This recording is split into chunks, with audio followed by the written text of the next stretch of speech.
एक राष्ट्र एक चुनाव के लिए रामनाथ कोविंद जी की एक कमेटी बनी हुई है और ये कमेटी पहले बनी थी। एक राष्ट्र और एक चुनाव, एक nation one nation one election, उस पर उन्होंने समर्थन किया है कि विजन नहीं है नीतीश जी के पास। इससे बड़ा हास्यास्पद कोई बात हो सकता है कि संख्या जो है स्कूलों में बढ़ाने का काम किया, उनके बारे में कहते हैं कि विजन नहीं है। जिस व्यक्ति ने हर घर में जल नल योजना की शुरुआत बिहार से शुरू की, जिसको केंद्र सरकार ने अडॉप्ट किया, उनके बारे में कहता है कि विजन नहीं। तेजस्वी यादव की जन विश्वास यात्रा आज नीतीश कुमार के गृह जिला नालंदा में जाएगा और अभी जहानाबाद में चल रहा है। देखिए, वो जन विश्वास यात्रा कर रहे हैं, लोगों से मिल रहे हैं, लोगों के बीच जा रहे हैं और क्रेडिट लेने के काम कर रहे हैं, क्योंकि वो 2 महीना में 2.25 लाख नौकरी दिया है। 17 महीना बना 17 साल वो बता रहे हैं। जब इस सवाल को हमने बिहार सरकार के कैबिनेट के मंत्री अशोक चौधरी से पूछा तो वो क्या कुछ बोले, पहले उनकी बातों को सुनिए।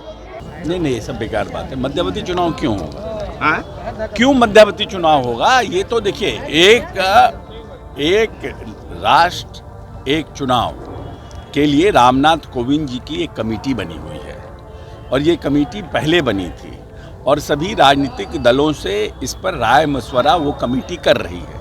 तो उन कमेटी ने हमारे पार्टी को भी बुलाया था, जिसमें हमारे पार्टी के पूर्व अध्यक्ष ललन सिंह जी और संजय झा जी उसमें शिरकत किए थे और जो माननीय नेता का पहले से जो स्टैंड है, एक राष्ट्र और एक चुनाव, एक नेशन वन इलेक्शन, उस पर उन्होंने समर्थन किया है। इसका ये मतलब थोड़ी है कि ये चुनाव अभी होने वाला है, मध्यावधि चुनाव अभी होने। इस सब पर एक कंसेंसस होगा राष्ट्र का। अभी एक पार्टी को बुलाया है, फिर दूसरे राज्य की पार्टी, ये सब करते करते अभी तो 6 महीना साल भर, उसके बाद ये रिपोर्ट सौंपी जाएगी, फिर रिपोर्ट पार्लियामेंट में ले होगा। तो इसका तो लंबा प्रोसेस है ना। ये तो क्योंकि हमारे पार्टी के लोगों ने जो नीतीश जी का जो भाव पहले से है, बराबर नेता बोलते रहे हैं कि बहुत खर्च होता है, चुनाव में लोग फंसे रह जाते हैं, डेवलपमेंट का काम बाधित होता है, इसलिए तो उस स्टैंड पर क्योंकि हमारे पार्टी के नेता ने किया तो उसको घूम घूम के उसका भ्रम फैला रहे हैं। हमको नहीं लगता है कि कहीं भी मध्यावधि चुनाव की कोई पूरे कार्यों का कह रहे हैं कि सारा नौकरी हम ही दिए हैं पूरे। अब देखिए, एक बात बताइए, हमने उनका बयान पढ़ा है कि विजन नहीं है नीतीश जी के पास। इससे बड़ा हास्यास्पद कोई बात हो सकता है?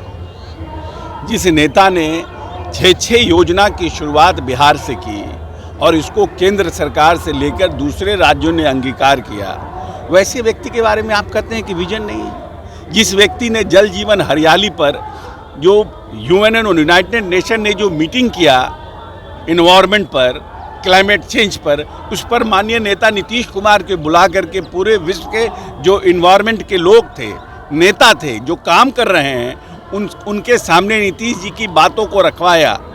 उनके पास उन लोग कहते हैं कि विजन नहीं है। जिस व्यक्ति ने इस प्रदेश में पहली बार साइकिल योजना, पोशाक योजना शुरू की और लड़कियों की संख्या जो है स्कूलों में बढ़ाने का काम किया, उनके बारे में कहते हैं कि विजन नहीं है। जिस व्यक्ति ने हर घर में जल नल योजना की शुरुआत बिहार से शुरू की, जिसको केंद्र सरकार ने अडॉप्ट किया, उनके बारे में कहता है कि विजन नहीं है। जो आदमी के पास जब बिहार मिला था तो 32,000 करोड़ का बिहार था, आज 2,70,000 करोड़ का बिहार हो गया, उनके बारे में कहता है कि विजन नहीं है।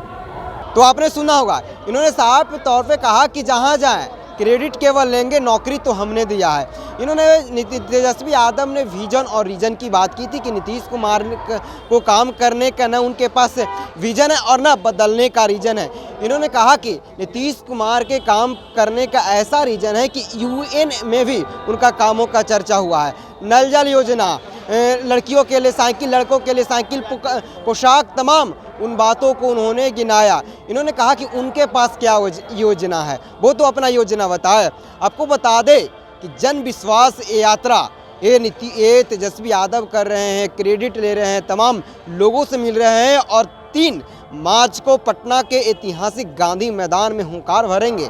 क्या आगामी चुनाव में तेजस्वी यादव यही नौकरी का क्रेडिट लेके चुनाव लड़ेंगे या नौकरी वाला क्रेडिट जनता नीतीश कुमार यानी कि एनडीए को देगी? वो तो देखने वाली बात है। बहरहाल इस खबर में इतना ही। धन्यवाद।